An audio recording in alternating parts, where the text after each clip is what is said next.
My mother just wouldn't have it.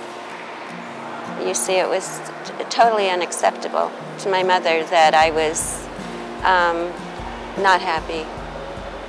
And mine started early on. I was a young child. I think I was about 35 when I read a magazine article that described me. And I remember that day, and I remember the weight of the world just being lifted off my shoulders because there was a name for it.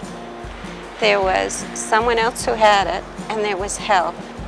18 is when I really knew that there was a problem and that I needed medication in order for me to get through every day.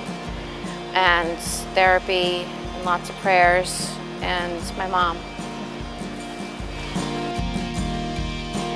I sit down with, a lot of people that say, well, snap out of it, or get over it, or you can go to the gym today. Just put your shoes on and go to the gym. Well, those are things that I want to do, my body wants to do, but physically and mentally I just can't do it. It's very hard to explain, but once you're in it and once you're there, it's real. Because it's intangible. It's not something that someone can see. If I were on crutches or if I were in a wheelchair, that would be obvious. So I think that probably the stigma comes from really not knowing what to say, not knowing what to do, not knowing how to handle your friends or family member who are afflicted.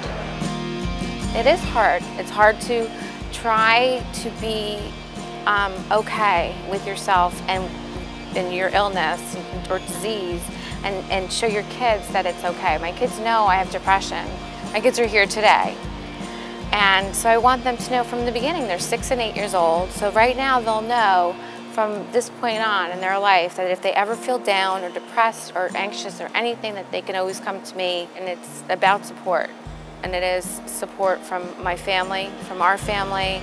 I wouldn't be here today if it wasn't for my mom. There are so many of us.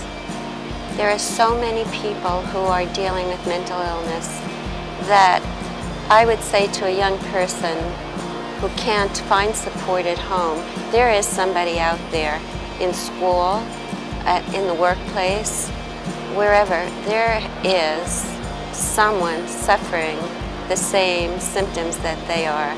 And so I would say to reach out outside the family.